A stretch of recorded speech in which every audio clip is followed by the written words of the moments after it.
as silly as the name of this episode is, I promise by the end of the episode, you will understand why I named it this, okay?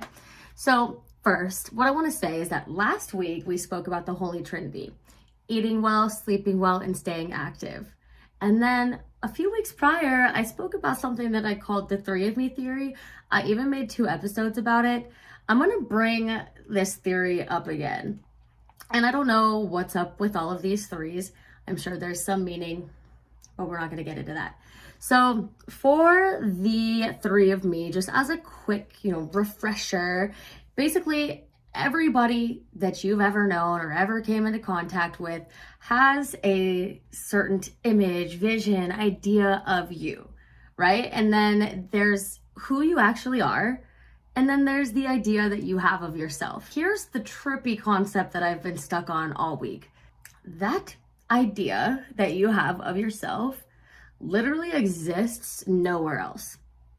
So basically, like, the idea that you have of yourself in your head is all made up, right? And I mean, it's obviously based on like solid things. You know who you are. You know that you're a good person, or you know that you're not, whatever it may be. We like to think that we know what we are inside, but all of that, being sort of in a way made up in your head, that's really just your ego protecting you, right? It's just trying to keep yourself safe. First, let me separate ego and confidence, right? Confidence is when you actually have full-on faith in yourself. You believe that you can do it. You believe this, that, and the other. But when it comes to ego, it's really just based off of self-interest, and it seeks validation.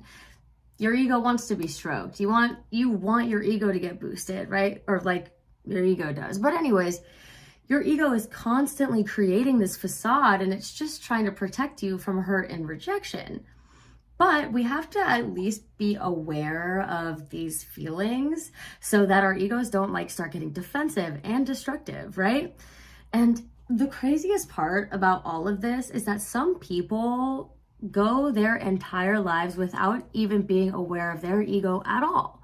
Just going through life unchecked, which makes your ego stronger, and in a lot of ways, that's going to hold you back. Now, why do we act so confident, even careless, when we drink?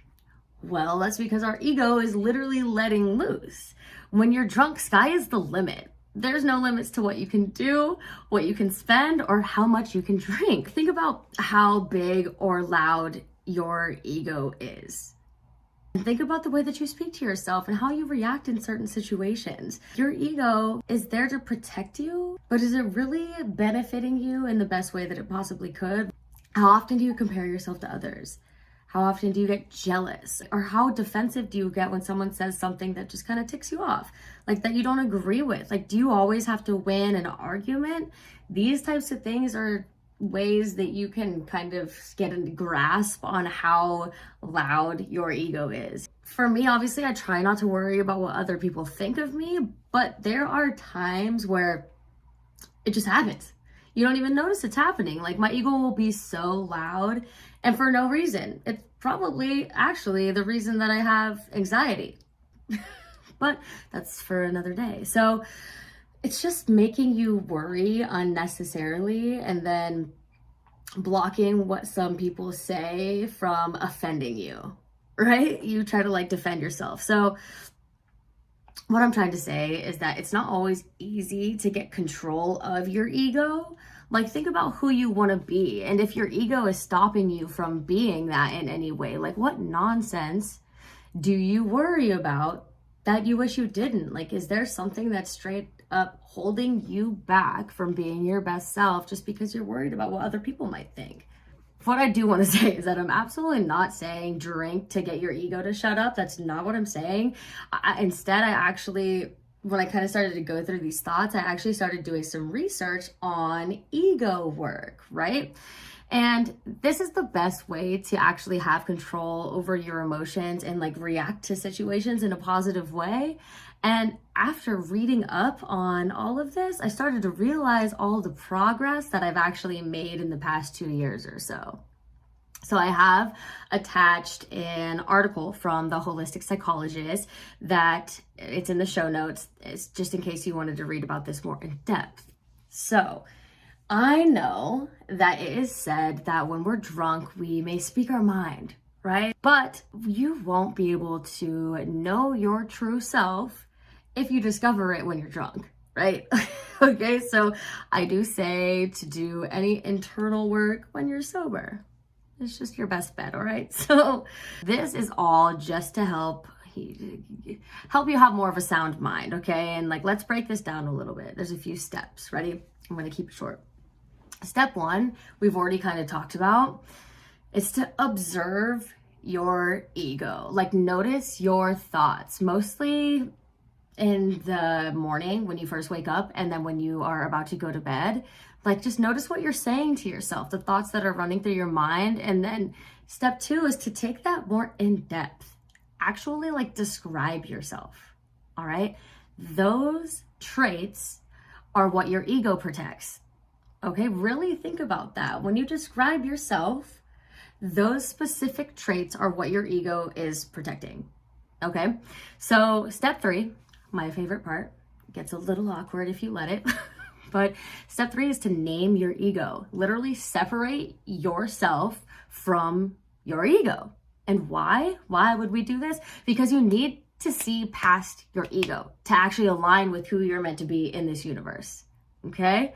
So like I said, it's a little awkward, but I'm just going to go out here and be honest. I named mine Sky. Okay? It's big, bright, and bold, but sometimes it's mean and a little dark. You know, I wish I had the ability to be more kind when I'm irritated, but that's what I'm working on. So, hello, Sky. And actually, perfect shirt to be wearing for this. But anyways, so step four is to realize when you are being triggered, right? Your ego is really loud, so you will know. It's basically just like really big feelings. Did something upset you? Did something make you feel less than? Those types of feelings, notice them. And then step five, accept those feelings and move on, right? Like, there's nothing much more that you can do. Like, if you get jealous or someone says something, or just, it may have been damaging to your ego, but did it really affect you? Like, did it actually need to damage you? Do you see what I'm saying? So once you kind of just like accept yourself, like full circle, your ego is to protect you, but it shouldn't hold you back, okay? So, and obviously, all of this takes time, okay? Like, I'm barely even on step four, and like I said, some people will never even make the separation. Some people don't even care to put the time in to want to better what the fuck is going on in your brain in turn, like, helping you live a better life. Some people won't even get there. So the fact, if you're even listening this far, you sure as hell are trying, or at least want to hear how. I hope that the steps from the holistic psychologist help you and, you know, give you an idea how to like quiet your mind and like at least your inner thoughts to be more positive, right? And you might even help somebody else on the way while you're trying, right? But like, our thoughts are ours to have. Like, we decide how we handle situations. Like, some people are more reactive than others, but that even that can be not fixed, but it can be tamed, maybe. Like, I just want to be as productive and positive as possible when I can, you know? So I hope that you get it now. Like, let go of my ego. And all I'm trying to say is just don't hold yourself back. Don't let your ego hold you back from being the most badass person that you could be. So I will always say, let's be better together. And until next time.